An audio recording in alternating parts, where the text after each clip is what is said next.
Une sikha du Rabbi là, qui parle du début de la parasha de Vaishla. On va faire un lien avec une tête qui se lève d'ailleurs. Et au début de la parasha, c'est Vaishla. Je lis les premiers versets pour que tout le monde soit tous ensemble. Vaishla Yaakov malachim lefanav el Esav achiv. Yaakov a envoyé des émissaires qui étaient des anges, d'après Rashi, devant lui, devant Esav, son frère, vers la terre de Seir, d'Édom, c'est-à-dire la terre d'où venait Édom. Édom, c'est Esav. C'est tout le côté Édom, c'est le côté Adom, rouge, qui représente la Gvoura. Seir, c'est le côté poilu, qui représente aussi la Gvoura. Cédé dans le champ, parce que c'est un homme qui vient du champ, de l'extérieur.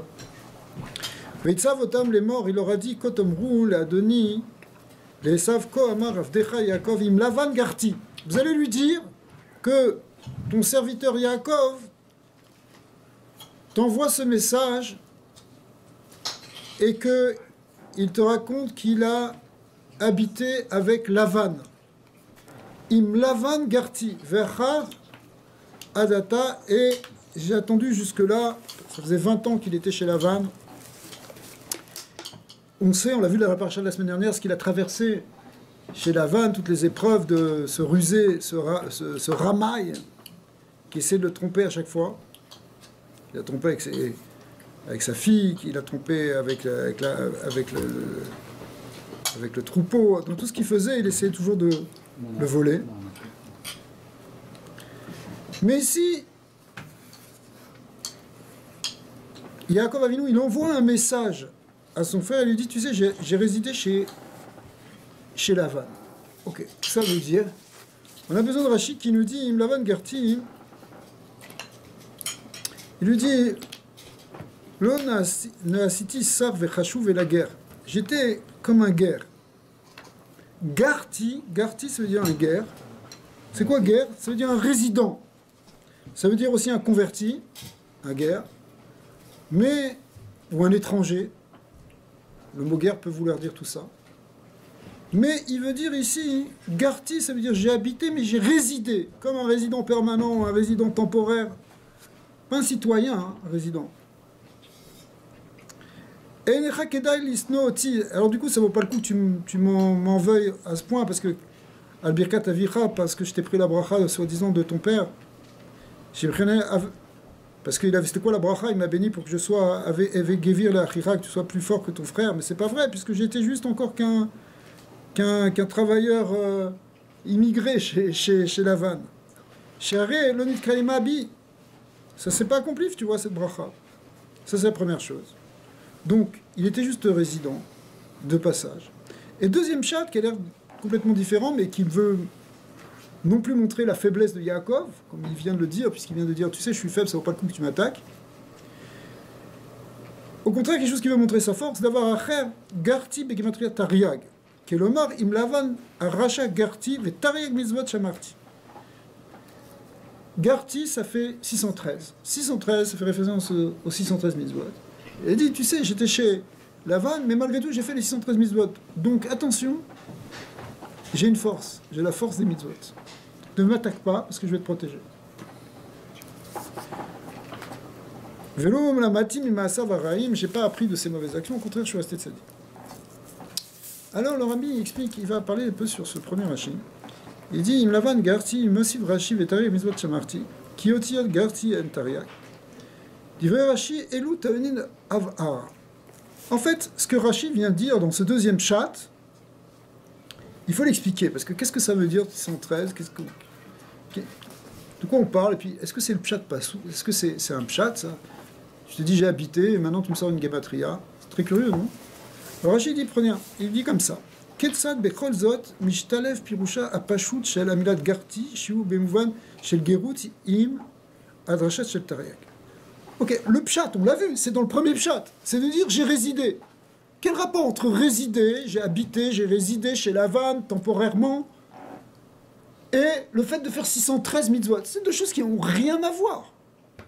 Ok? Or, c'est bizarre, parce que si Rachid ramène un deuxième chat, normalement c'est pour appuyer le premier. C'est pour mieux comprendre. Là, il est sorti complètement du pshat, dans le deuxième. Et deuxièmement, c'est quoi la vraie raison pour laquelle Yaakov Avinu, il a voulu donner ce message qu'il a fait 613 mitzvot, quoi, comme on vient de dire, pour montrer qu'il était fort. Ok, mais... Bon, est-ce que c'est vraiment ça qu'il a voulu montrer?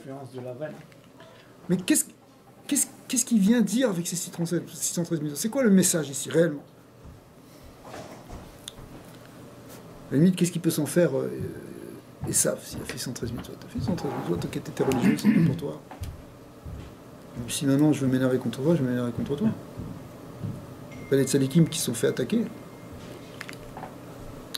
Echan tmunakan aora. Et troisième question du rabbi, qui est peut-être la plus importante, c'est qu'est-ce que ça vient nous apprendre? C'est qu'est-ce que nous, on va en tirer en tant qu'enseignement de sagesse? Alors maintenant, le rabbi va expliquer. Im Lavan Garti, j'ai résidé avec Lavan. Kol inyane Lavan à Arami, achafetzim agashmim shalaoi lamazé. Alors il explique, c'est quoi Lavan? On en a déjà parlé la semaine dernière. Lavan, ça représente toutes les choses de ce monde-ci, le monde matériel, qui a l'air clair, net, etc., mais en fait qui est très trompeur, parce qu'on peut tomber dans plein de pièges. Alors, qu'est-ce qu'il dit après? Dans le passouk, il dit « Vayahi li shor vachamor tson ve'eved ve'shifra » J'avais un shor, j'avais des taureaux, chamor, des ânes. Alors toutes ces choses-là qui représentent les choses matérielles, les côtés physiques, le côté animal même. Ouais. Son, Eved, Shifra, Kula Mayou, les Gabé Yaakov, Bebrinat Gerut. Tout ça pour Yaakov, toutes ces choses matérielles, quand j'ai dit j'ai résidé chez Lavan, et bien toutes ces choses matérielles, pour moi, j'étais étranger à ça. Je n'étais pas citoyen de ça. Je n'étais pas possesseur de ça. Il possède, bien sûr, mais il possède avec détachement. D'accord? Tu peux être très riche, tu vas avoir beaucoup de matériel, et être détaché de la matérialité. Tu peux avoir très peu de choses et être très attaché à la matérialité. C'est pas une question de riche ou pauvre. C'est une question de rapport à la gashmiout. Ouais. Et Yaakov, il dit, moi j'étais comme quelqu'un de passage par rapport à ce monde matériel. Je ne suis pas attaché.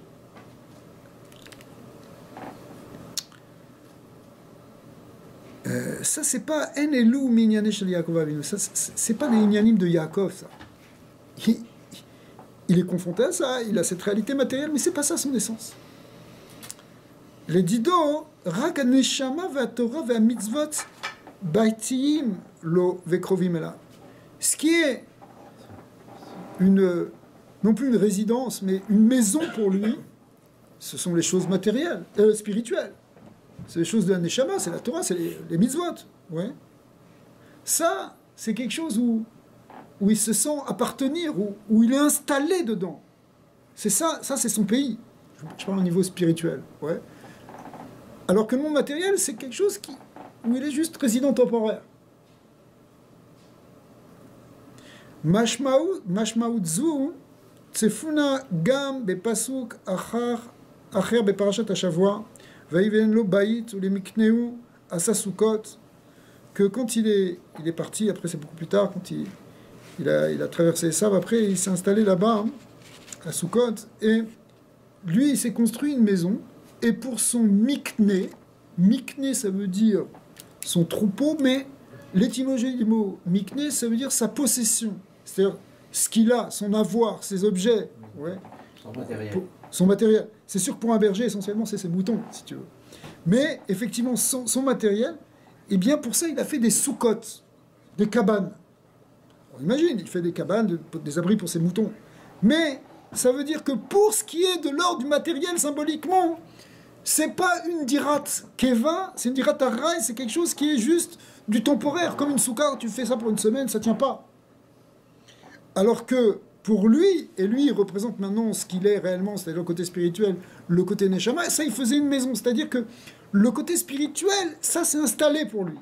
Alors le côté matériel, ça c'est de passage pour lui.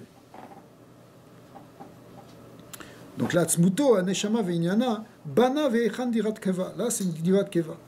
Ou les Mikneu, Kol Akanouy, etc. Alors, Venla Shub Sheikhut Lekar, il n'a pas de rapport réel. C'est pas quelque chose qui le concerne réellement, le monde matériel. Attention, il a une responsabilité, il est préoccupé par les choses matérielles, etc. On est venu dans ce monde matériel pas pour rien. Mais c'est pas quelque chose auquel il est... Le meilleur mot qu'on peut dire, c'est pas quelque chose auquel il est attaché. Rak Bebo les Mata, il connaît Kidvar Nosaf Latzmuto. C'est quand la Neshama, elle descend dans ce monde, qu'elle va acquérir quelque chose en plus. Ça va être de l'ordre de l'avoir, pas de l'être. Les choses du monde matériel sont des choses qu'on va avoir, mais l'être, lui, il est essentiel. Il est, lui, c'est le côté spirituel, c'est la Neshama. Ça, c'est ça ce qu'on est réellement. Pas ce qu'on a, c'est en plus. D'accord ? C'est pas l'essentiel. La philosophie, ça s'appelle, c'est l'accidentel. C'est-à-dire quelque chose qui n'est pas essentiel. Agashmiut asasukot, dirata. Alors, le Rabbi ramène que le Rabbi précédent, le Rabbi Rayatz, et il a dit une fois dans une sikha, quelque chose qui s'était passé avec le Maguid de Mézérich. Le Maguid de Mézérich, vous savez, c'était le plus grand élève du Baal Shem Tov, qui lui-même après a été le maître des grands maîtres de la Chassidoute, et en particulier du Baal Hatanya, du Admor Hazaken, le premier Rabbi de Chabad. Et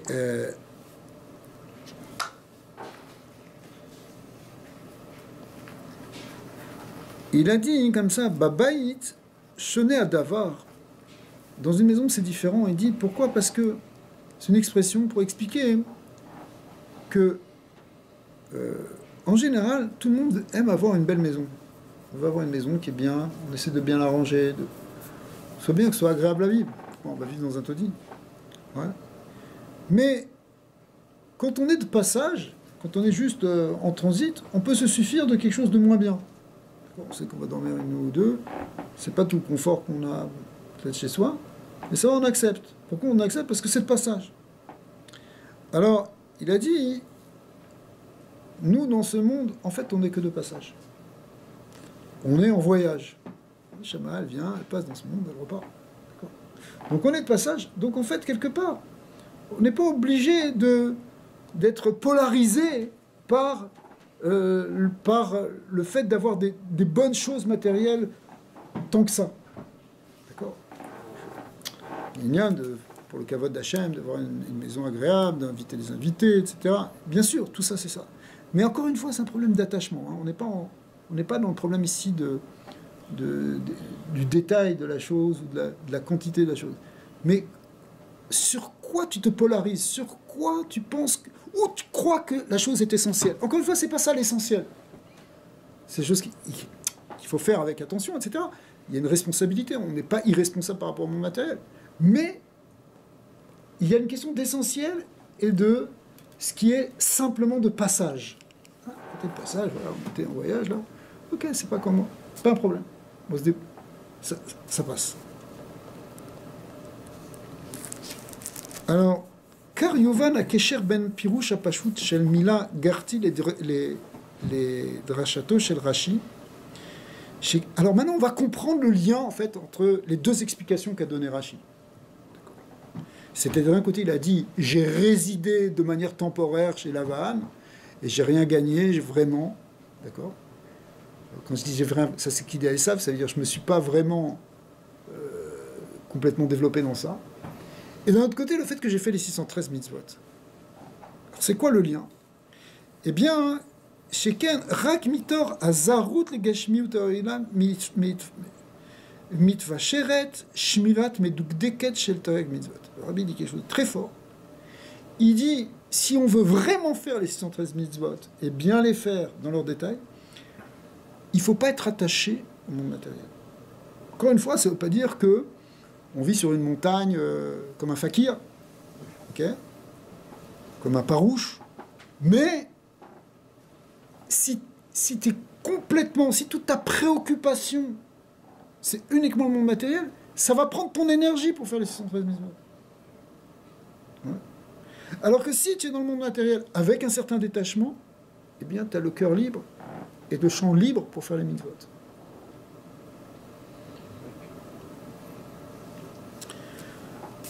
Ça, c'est très important.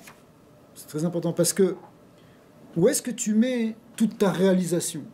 Souvent, on peut tomber dans un travers où toute l'idée, c'est l'ambition matérielle. On a un projet, une carrière, gagner tant d'argent, arriver à telle chose, telle chose. Ok, c'est pas interdit d'avoir un projet de développement matériel. C'est pas impossible. Mais il faut que tu aies le vrai projet aussi. Le vrai projet, c'est d'arriver à faire les mitzvot. D'accord. Et pour ça, c'est ça le plus important. Et d'ailleurs, les mitzvot, elles nous aident à ça. Ouais. Voilà, Shabbat, t'arrêtes de travailler. T'arrêtes tout, il n'y a plus d'email, il n'y a plus rien, plus de téléphone, plus de voiture. Donc, bah, tu pourrais dire, mais attends, c'est un jour d'NVPRD, j'aurais pu encore signer un contrat, j'aurais pu encore... Non, il y a quelque chose de plus essentiel, c'est la Neshama. Et tu en prends conscience parce que tu fais la mitzvot Shabbat. Mais c'est vrai pour toutes les mitzvot. Donc il y a quelque chose qui est Zéléoumadze, l'un en opposition avec l'autre. Donc si tu es trop accroché dans la réalité matérielle et que tu penses que c'est la seule réalité qui est importante et c'est là-dessus qu'il faut mettre toute ton énergie, tu ne vas pas réussir à faire le reste. Ça ne veut pas dire que tu ne peux pas développer le côté matériel. Attention. Mais il faut que tu sois clair. Yaakov Avinu, il était clair. Alors ça va plus loin que ça. Mais dans la pratique, ça peut vouloir le dire. Parce que c'est très dur d'être un funambule. C'est très difficile. Sur les deux mondes, la plupart du temps, c'est comme l'osmose. Tu te fais avaler d'un côté, c'est très dur de... Mais tu vois que Dieu, il n'a pas voulu que Yaakov, il soit simplement quelqu'un qui reste dans la tente de Shem et Ever toute sa vie. Pendant 14 ans, il s'est pas couché parce qu'il était en train d'étudier et de méditer sur les secrets de la création et les mystères de la Kabbale. Mais c'était pas ça son projet, ça c'était qu'une étape. Il voulait qu'il aille s'occuper des moutons et jour et nuit et travailler. Mais dans ce travail-là, il va pas se perdre. Im Lavan Garti, j'étais de passage là-bas. Je sais que j'étais de passage. C'est sûr que c'est ça le but, mais c'est un défi. C'est un défi énorme. C'est l'épreuve de chaque homme, de chaque juif. Elle est là parce qu'on a vu que Yaakov Avinu, c'est la claloute de tout le clan d'Israël. Donc l'épreuve de Yaakov Avinu, c'est notre épreuve à chacun de nous. D'accord? On a tous un chélek de ce Nisayon. Mais ça peut paraître sourd-mira Béasetov, mais c'est pas ça. Alors, c'est pas ça exactement. Et regarde, c'est pas ça parce qu'en fait, ça va être plus positif que ce qu'on va faire. Et c'est ce qu'il va dire maintenant. Lorsque la Gashmiyut, Nirchevet les Gabé Adam Bebechinat Gerut, lorsque il y a cette forme de détachement, on reste quelque part étranger à la Gashmiyut. Alors, c'est pas simplement que maintenant, elle va plus bloquer le développement spirituel.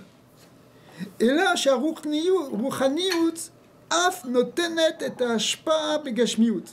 mais ça va permettre même que le spirituel va pouvoir influer le matériel et transformer le matériel.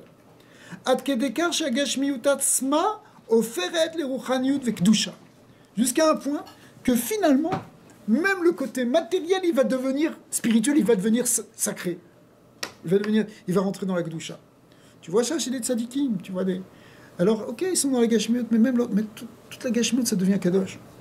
Pourquoi? Parce qu'ils en sont détachés. Comme l'Aïma le ramène toujours que Rabbi Yehuda Anassi, qui était le Nassi, qui était extrêmement riche, qui était le prince d'Israël, qui avait toute la richesse, qui était vraiment... Il avait une table chaque jour gigantesque avec tous les mets les plus fins. Et même à l'époque, en hiver, il trouvait les plats d'été et les plats d'été en hiver, parce qu'il y a toujours une possibilité. D'accord, il y a toujours du radis chez lui, etc. Mais il a juré, il a levé les deux petits doigts devant le bon Dieu, et il a juré devant tout le monde que c'est Même ses petits doigts n'ont pas profité de ce monde-ci. Pourtant, il était le plus riche, il pouvait vivre dans le plus grand luxe. Mais, Rabbi Yehuda Hanassi, celui qui a rédigé la Mishnah, il était détaché de ça. mais il n'était pas attaché. Mais le fait qu'il ne soit pas attaché, ça lui a permis d'atteindre les plus hauts niveaux de spiritualité, puisque c'est lui qui a rédigé la Mishnah. C'est gigantesque. Et plus que ça, c'est que sa matérialité devenait après Kadosh. D'accord. Mais ça, c'est vrai pour lui, c'est vrai aussi pour nous. On est dans le paradoxe total. Chazak. Mais en fait, c'est un paradoxe apparent. C'est le fait que tu sois pas impliqué jusqu'au bout dedans, que tu sois pas plongé, ce qu'on appelle en hébreu shakua, immergé dans la matérialité, qui fait que tu peux avoir la bonne relation avec. C'est une question d'équilibre entre la spiritualité et la matérialité. Exactement. Il faut trouver l'équilibre. C'est ça le plus difficile. C'est ça le plus grand enjeu, c'est de trouver le shalom entre la neshama et le gouffre. Le rabbi, il avait donné une... Exactement. Il faut travailler à la sueur de son front, ça veut dire ne pas mettre sa tête dans son travail que ses mains. Ouais. Tu te rappelles quand on a fait cette sira? Ouais. Ça rejoint un peu ça. Il y a des idées, ça aussi, c'est... Et Yad Kapecha.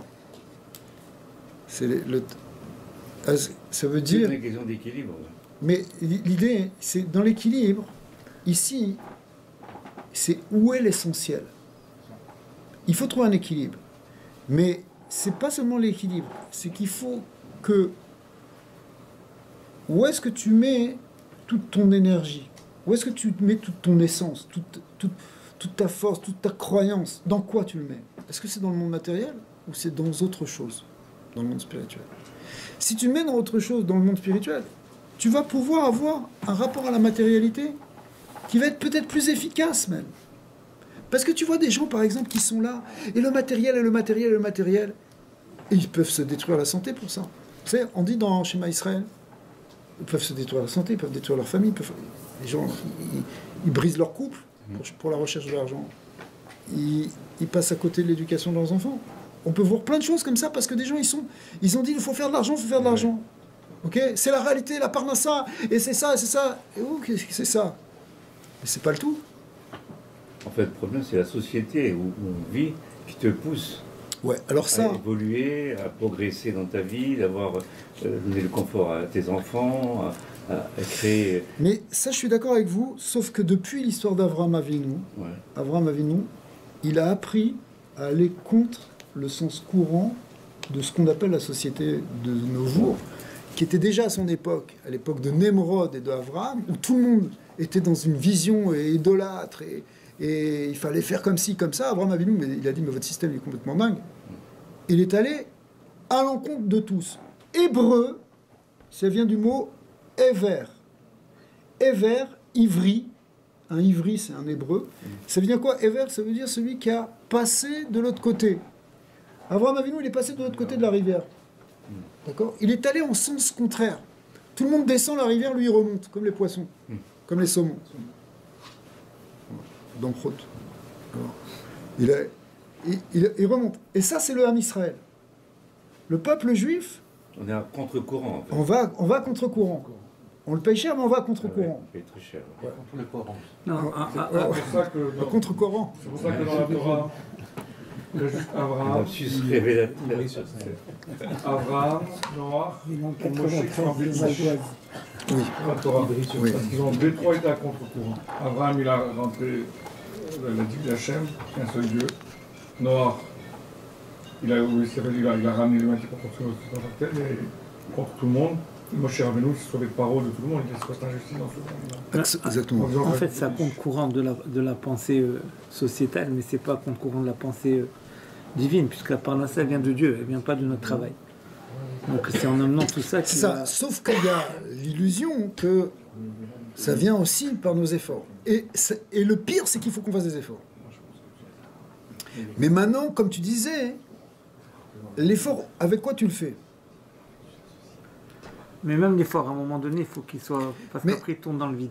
Mais là, en tout cas, pour l'instant, dans ce qu'on voit, si vous voulez, c'est pas une question d'effort vraiment, parce que Yaakov Avinu, il a travaillé beaucoup. C'est une question de croyance. Qu'est-ce que tu crois? Est-ce que tu crois que l'essentiel, c'est le monde matériel, ou est-ce que tu crois que l'essentiel, c'est la Neshama? C'est un peu comme le Shabbat. Ouais. On peut vivre de Shabbat en Shabbat, Ouais. et la semaine c'est accessoire, Ouais. ou alors on considère que la semaine est importante et qu'on doit se reposer le Shabbat. Voilà, c'est ça. C'est vraiment- C'est ça. Mais en vérité, c'est sûr qu'on va faire les deux. Dans chaque jour, il doit y avoir une dimension. Et c'est ça exactement aussi. Dans chaque jour, il y a un petit moment. D'ailleurs, quand on a fait un cours de Torah dans la semaine, comme ce soir, par exemple, au moment où on étudie, c'est comme si on est dans Shabbat. Parce qu'on est détaché à ce moment-là de tout le reste. Notre pensée, elle rentre dans la Torah maintenant. Ouais. Mais c'est une question de croyance ici. Mais est-ce que c'est pas tellement ce qu'on croit, mais plutôt ce qu'on fait? Je veux bien croire que le monde matériel, il n'est pas important, mais m'investir complètement dans le monde matériel. Alors quand on me parle, je dis, voilà, non, le monde matériel n'est pas important. Mais la réalité, ma réalité, c'est que ma croyance, elle est complètement déphasée avec mes actions. Et justement, non, parce que l'action que tu vas faire, comment tu la considères? Qu'est-ce que tu crois dans ce que tu fais? Mais tu vas faire. Tu vas aller travailler. Mais est-ce que est-ce que ça va être ça toute ta vie? Toute ton essence, tout ce que tu aimes, tout ce que tu fais? Et attention, il faut mettre ton cœur dans ce que tu fais en même temps. Mais où est l'essentiel? Yaakov Avinu, il a travaillé beaucoup, mais il a dit, je suis resté un résident par rapport à ça. Je suis resté quelque part étranger à ce que j'ai fait. Et c'est bien parce que finalement, même si tu fais une carrière, si tu deviens directeur de quelque chose, mais quand tu vas monter là-haut, il ne faut pas te dire directeur de quelque chose. Mais oublie là-haut, en bas, ici, dans ce monde-ci, est-ce que c'est seulement ça ce que tu es? Est-ce que c'est essentiellement ça ce que tu es? Ouais. Alors, peut-être qu'il faut que tu deviennes directeur, et même directeur général, ce que tu veux, parce que ton projet, il est bon pour le monde, il est même, peut-être il est simplement bon pour toi, pour ta famille. Pourquoi pas? Mais, l'idée, si Yaakov Avinu, c'est que tu n'es pas complètement un avec ça. Et quand tu as ce détachement, cette forme de recul par rapport à ce que tu fais, alors ce que tu fais va prendre une autre dimension. C'est ça qui est fort. Quand tu as du recul par rapport à tes actes, ils peuvent même prendre une dimension sacrée. Ça peut prendre une autre dimension. Par exemple, dans ton travail, imagine que tu as, je sais pas, un commerce. Alors, a priori, tu fais ton truc parce que tu as besoin de gagner pour payer tes factures. Mais maintenant, ça, c'est qu'un premier niveau. Si toi, tu as ce recul et que tu travailles, c'est vrai que tu travailles dur éventuellement, mais tu arrives à avoir ce détachement et ce recul de dire Bezrat Hashem, Baruch Hashem, et effectivement, tu penses à Shabbat et tu comprends. Et c'est pas celui, car tu t'arrêtes à faire Mincha, tu vas faire Birkat Amazon. Tu n'es pas, on oublie tout. Tout ça, ça va faire qu'au bout d'un moment, peut-être au moment de ce matériel-là, ça va pas être seulement ça. Ça va être dans ce magasin, tu vas faire rentrer quelqu'un, tu vas utiliser pour faire une tzedaka, tu vas utiliser quelque chose dans la Gdusha. Cette matérialité-là, elle va devenir un objet de mitzvah et de spirituel. Hein? Tu peux inverser les choses. Regarde ce qu'on a fait. Cette semaine, on est allé dans une entreprise, que je ne vais pas citer maintenant. On a fait un cours. Dans l'entreprise, ils ont fait une synagogue. Il y a une salle qui réserve la synagogue. On fait des cours toutes les semaines. Il y a Mincha tous les jours. Il y a des juifs qui travaillent là-bas, qui peuvent se ressourcer, qui étudient des cours pendant leur heure de pause.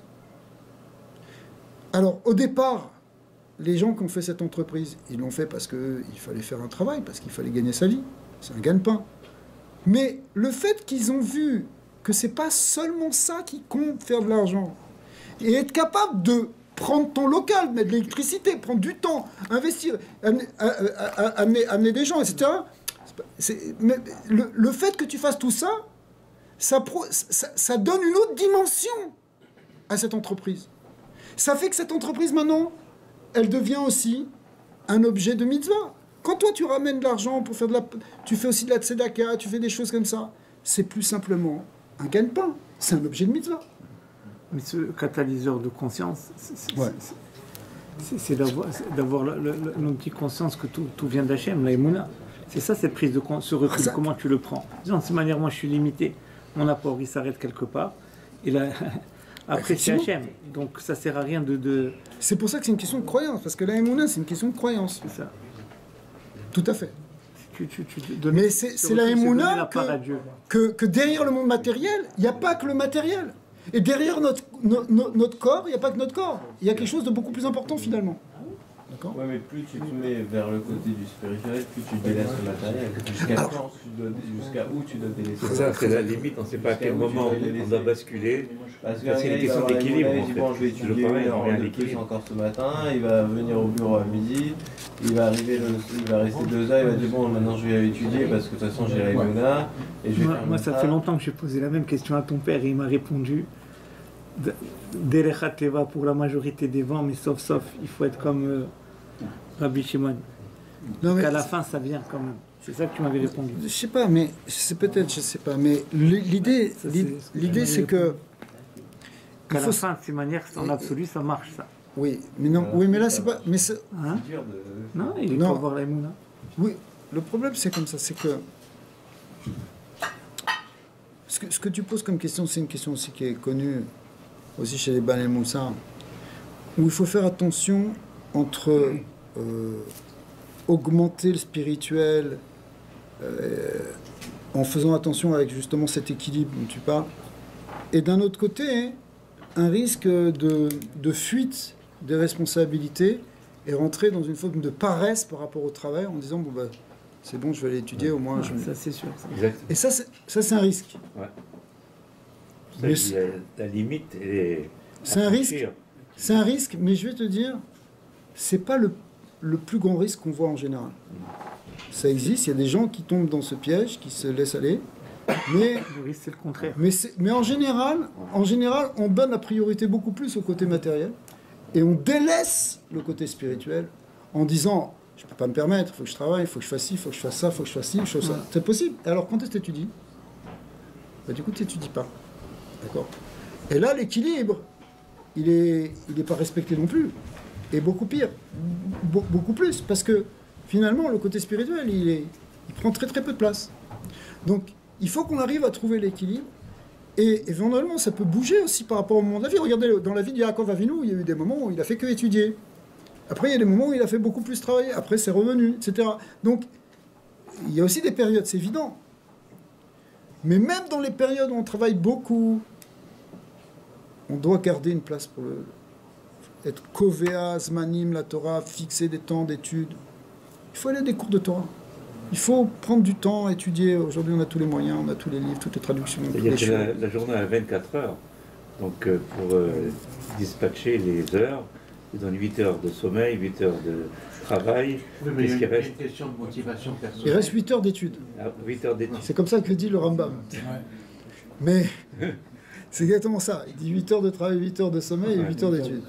Alors, c'est un peu bizarre parce que, bon, 8 heures de sommeil, mais il faut aussi manger, etc. Ouais. Mais regarde, mais c'est aussi.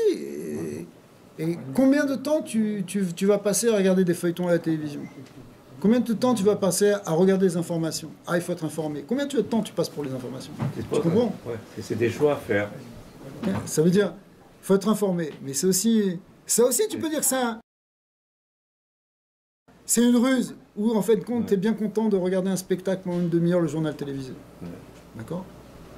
En fait, c'est une bonne détente. Bon, on te parle des gens qui souffrent, mais c'est une détente quand même. Ah ouais.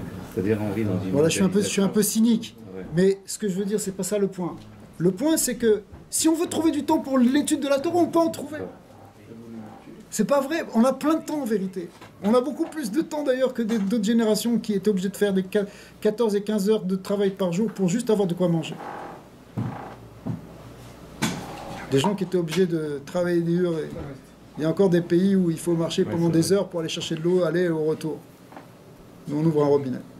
Donc on a du temps en vérité. On a le monde moderne. Il ne faut pas dire que le monde moderne, on n'a pas le temps, on n'a pas le temps. T'es pas obligé de regarder tes emails à 9h, à 10h du soir. Tu peux aussi ouvrir un Sefer. Voilà. D'accord? Tu peux aussi, c'est pas la force d'un Sefer. Tu peux écouter un cours. Aujourd'hui, tu as des cours en ligne. Tu peux écouter un lourd. Ouais, mais c'est plus agréable de regarder ce qui se passe de l'autre côté, là-bas. Je dis, c'est un Yitzhara qu'on a tous. Ok? Mais le temps, on l'a. Le problème, c'est qu'on ne le prend pas. D'accord? On ne le prend pas. Mais si on veut, on peut le prendre. On a beaucoup de temps. Surtout à la retraite, hein, attention. Surtout, pardon? Surtout à la retraite. Ah oui. Alors,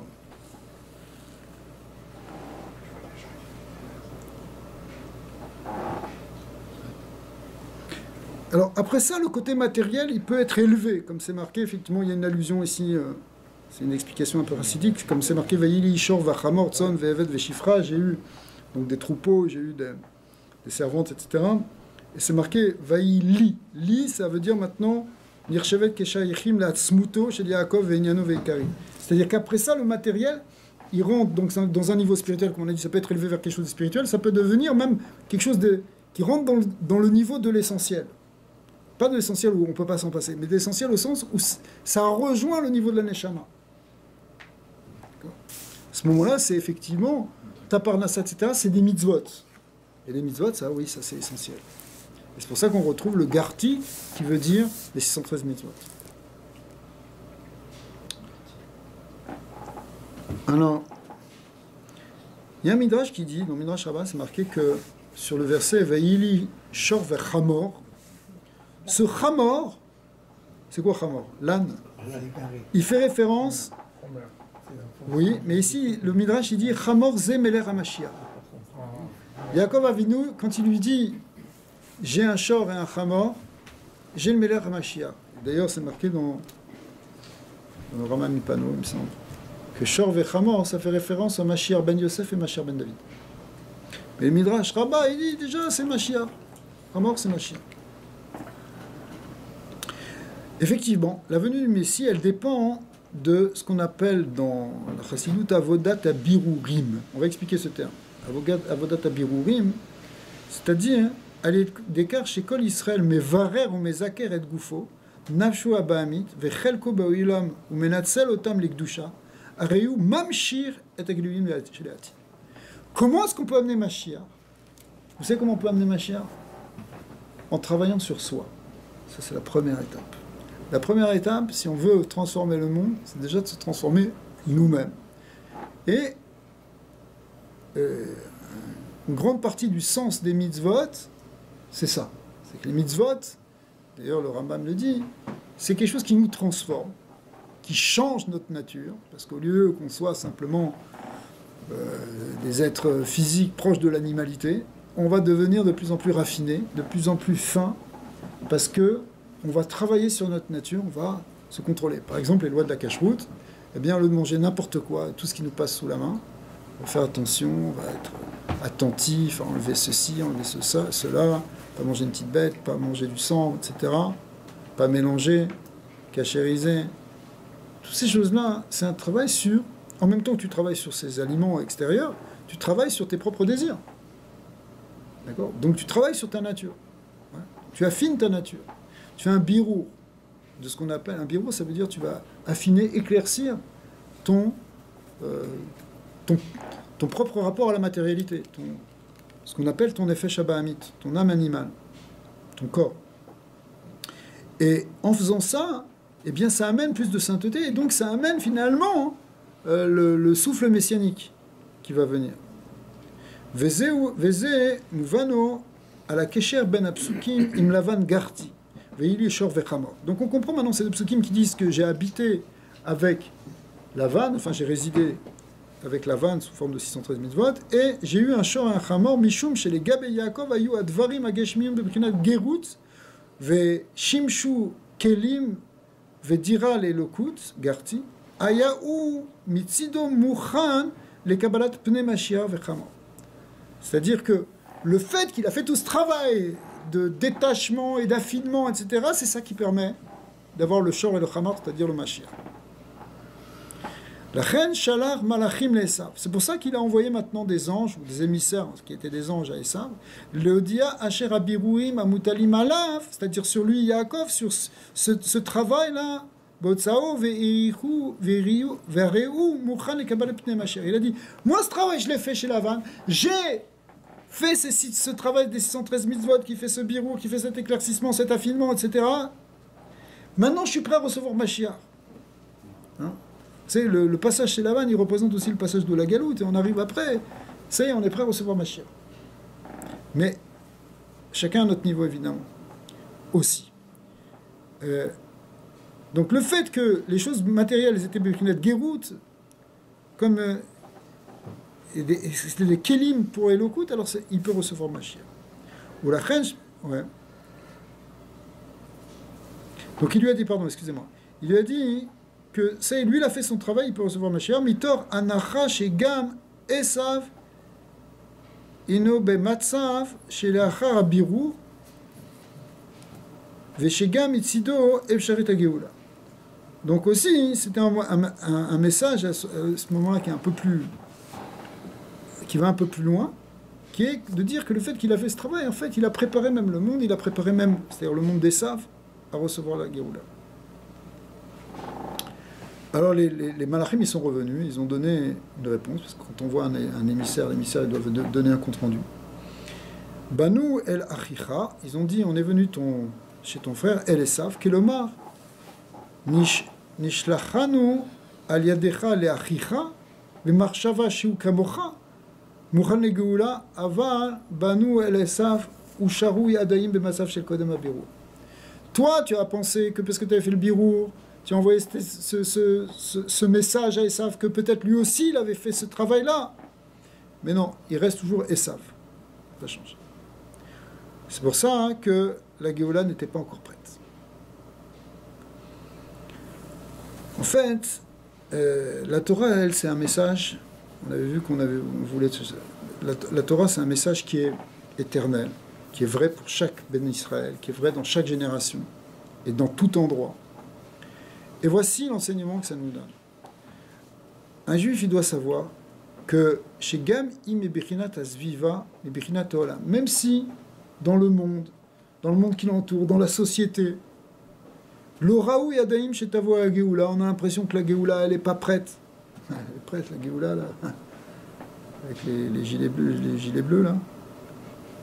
Et Kilo ou Shlam à Birourim, parce que les Birourim, ils ne sont pas terminés pour pas qu'on puisse accuser. Alors, Areu mitzad atzmo chayav leachin et atzmo. Alors même si tu crois que le monde autour de toi, il n'est pas prêt, toi, tu dois te préparer toi-même. C'est ça qu'il doit faire un juif. Il ne doit pas se décourager de dire, mais les gens, de toute façon, qu'est-ce qu'on va leur parler? Non, fais ton travail. Déjà, travaille sur toi, travaille sur ce que tu peux faire. Ouais. Allez, l'écart chez Kol Israël, Mevarer, Mezakeret, Goufo, Nafsho, Abahamit, Vechelko, Beilam, Menatzalo, Tam, Likdusha, Arei, Mamshir, et Agelouim, Lead, Shelati. Ouais. Excusez-moi.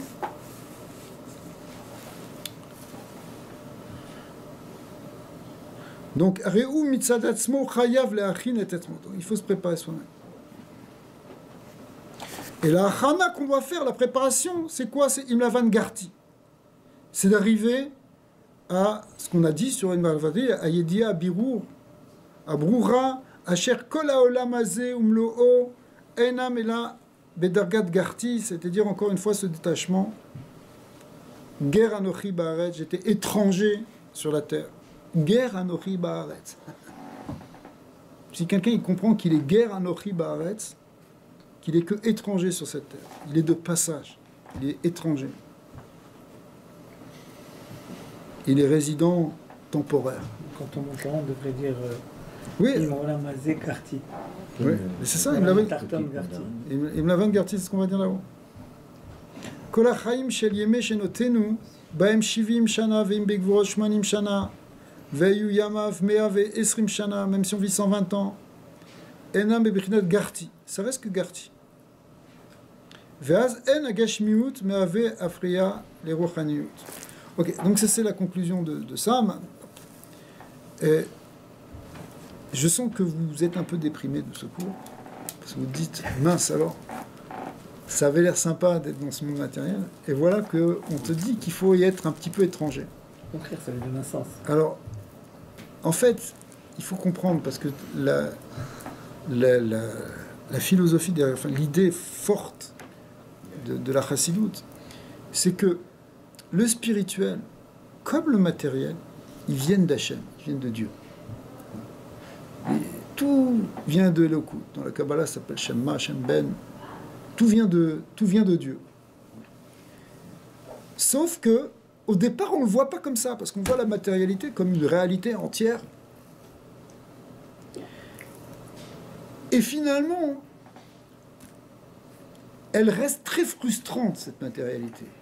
Même quelqu'un qui aurait peut-être réalisé tous ses rêves de matériel, quelque part c'est éphémère et ça passe et ça se détériore. Mais, comme la Gemara a dit, qui peut dire qu'il a atteint la moitié de ce qu'il voulait? D'accord. Il y a une frustration parce que c'est temporaire. Par contre, si on arrive à révéler l'essence divine qui se trouve derrière la matière, celle-là, elle est éternelle. Là, il y a un ta'anoug amiti. Il y a un vrai plaisir de la matérialité parce qu'en fait, c'est le plaisir divin de Dieu qui se cache derrière. Mais pour ça, il faut que tu te détaches de la vision seulement extérieure de la Gashmiyut, de sa coquille, de sa clipa. Quand tu fais une bracha sur un café, Shakon Yabidvaro, derrière le café, c'est vrai que tu as un plaisir de boire quelque chose.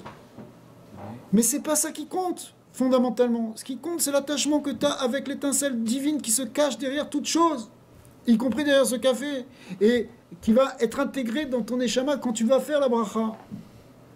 La bracha, le Harizal explique qu'elle permet de détacher la coquille matérielle pour révéler l'étincelle divine qui se cache derrière. Tout ça, c'est évidemment des grands mots, mais ça veut dire que tu ne regardes plus la matérialité simplement dans son apparence. Son apparence, elle est trompeuse. Ça s'appelle Klipat Noga. Ça brille, ça pétille. C'est des étincelles, c'est Las Vegas. Mais attention, ça c'est du vide. C'est quoi qui compte vraiment derrière? Et ça, c'est vrai pour toute la matérialité. Donc, ce genre de textes, ils sont là pour nous dire, ne te trompe pas. Quelqu'un, il peut, chas v'shalom, se tromper pendant longtemps. De croire que toute la matérialité, c'est ça l'essentiel. C'est essentiel, mais dans l'essentiel de la matérialité, pas dans l'extériorité de la matérialité. Mais pour révéler cet essentiel de la matérialité, ça demande d'abord se détacher de l'extérieur et de s'élever spirituellement pour pouvoir redescendre dedans. Et transformer et élever cette matérialité. D'accord ? Mais si tu es plongé dans l'illusion de ce monde, l'illusion de la tromperie de ce monde, parce que Lavan c'est un rama, il te trompe, eh ben tu peux te perdre et tu peux perdre des années. Alors que si tu as un recul par rapport à la matérialité, c'est là que tu vas pouvoir l'augmenter. Regardez un tzaddik comme le Rabbi. Le Rabbi, il n'avait pas peur du monde matériel. Il a fait des tas de choses dans le monde matériel. Il a monté des tas d'institutions, des choses, etc. Mais vous croyez qu'il était plongé? Est-ce que vous croyez qu'il était dans la vision extérieure de la matérialité, de faire quelque chose, de faire un empire, quelque chose comme ça, par exemple? Lui, ce qui l'intéressait, c'était les Neshamot, ce qui l'intéressait, c'était la Gdusha, c'était le Kavod Hashem, c'était la Shrina, c'était le Ham Israël, le Tikkun Haolam, le Mashiach. La Pnimiyut qui est derrière la Gashmiyut. D'accord? Ça, c'est la vraie Gashmiyut, c'est la Gashmiyut des mitzvot. Quand tu prends un étrog, c'est de la Gashmiyut, c'est un fruit. Sauf que, ce qui t'intéresse dans ce fruit-là, c'est pas de le manger, si tu veux. Et même la beauté de ce fruit, Pri et Sadar, cette beauté-là, elle est sanctifiée. Parce que le monde matériel est beau aussi. Mais, ne te trompe pas sur la beauté, Sheker Achen Ve'evela Yofi. Ne tombe pas dans l'illusion. Il y a une beauté qui... C'est pas qu'on veut un monde moche, une matérialité laide, c'est pas ça. C'est qu'on veut pas tomber dans le piège de Lavan. Et là, on va voir du Ta'anoug. Là, il va y avoir une Gashmiyut qui va s'installer et qui va amener une véritable satisfaction. Parce que ce sera en fait la satisfaction qui va te nourrir vraiment, c'est celle qui... Pas qui... Tu vois une publicité, tu achètes un gâteau avec des colorants et du sucre et des trucs, des additifs, et tu crois que c'est bon. Je prends un exemple exprès, c'est presque une parabole ce que je fais. Tu crois que c'est bon, c'est pas bon. En fait, c'est dégueulasse. Mais bon, tu crois que c'est bon.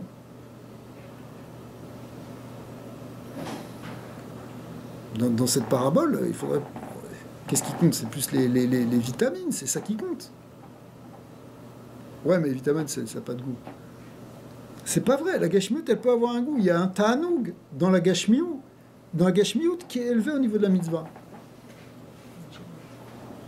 Tu peux avoir un ta'anoug de faire des mitzvot. La Torah, elle veut pas que la gashmiout soit une pilule amère qu'il faille avaler. Elle nous demande de faire des mitzvot, par exemple des mitzvot de kiddush ou de motzi, où tu manges, où tu as un ta'anoug Shabbat. La gashmiout, le ta'anoug n'est pas interdit. Le ta'anoug, c'est le plaisir. Mais il ne faut pas tomber dans le piège de Laval. Il faut rester étranger à lui. Sinon, sinon, Ratza la accord et akol. Il veut tout déraciner à la base. Lui. Il veut t'empêcher tout développement. Mais Yaakov, c'est-à-dire nous, on peut passer tout ça et dépasser, faire un birour pour y voir plus clair sur réellement l'essence de ce monde et le sens de l'existence qu'on a à faire dans ce monde et trouver un sens positif. Voilà. Ça, c'est Yaakov Avinu, ça, c'est Am Israël. Et c'est comme ça qu'on amène Mashiach. Mashiach, on l'amène. On l'amène par cet éclaircissement. Et cet éclaircissement, on y est arrivé d'ailleurs. Rabbi dit que la Avodat HaBibum, elle est terminée. Ça veut dire que on a suffisamment clarifié les choses pour savoir où est-ce qu'il est le vrai, où est-ce qu'il est le faux, et qu'est-ce qu'on a à faire, et quel est le sens de l'existence de ce monde. La Torah, elle a suffisamment travaillé ça, le Ham Israël a suffisamment travaillé ça pour qu'on le sache. On n'a plus besoin de rentrer, de développer une nouvelle concept philosophique et de se tromper. Non, ou de dévoiler quelque chose qui était caché. On le sait. On sait maintenant quelle est la vraie place de la Gashmiout. Et c'est pas... Même avant, il y avait aussi d'autres... Avant la Chassidoute, il y avait... On voyait... Non. Maintenant, on sait exactement, justement, même le côté positif de la Gashmiout. Ça nous prend de l'étudier. Voilà, c'est de l'étudier, c'est de le vivre. C'est de le vivre. Regarde, le Rabbi il répète dans des sirotes souvent ce concept-là. Parce qu'il nous demande de vivre ça. De vivre, voilà, c'est... Vivez votre judaïsme dans le monde matériel, n'ayez pas peur. Voilà. On peut vivre déjà hein, cet esprit messianique, ce rouard messianique où vous savez, la Gashmiout, elle est plein d'obstacles. Mais attention, on peut encore retomber dans le piège. On a besoin quand même de savoir. Chacun à notre Yetzara, il va essayer de nous faire un croche-pied. Mais malgré tout, les idées, elles sont claires. Il suffit d'ouvrir un sefer, il suffit d'écouter un shiur, c'est clair. Bezat Hashem, que si Yaakov Avinu, il est venu avec un Shor et un Chamor, il est venu avec le Mashiach ben Yosef, Mashiach ben David, qui sont réunis dans un seul Messie. Alors Bezat Hashem, on va voir la Géoula Shlema, dès à présent, l'Imera V'Yamenu, Amen. Dès ce Shabbat, on va voir la Géoula Shlema avec Yutet qui se lève, et tous les Rebbeim et tous les Tzadikim qui vont revenir Betfiat Ametim, Bezat Hashem. Amen. Amen.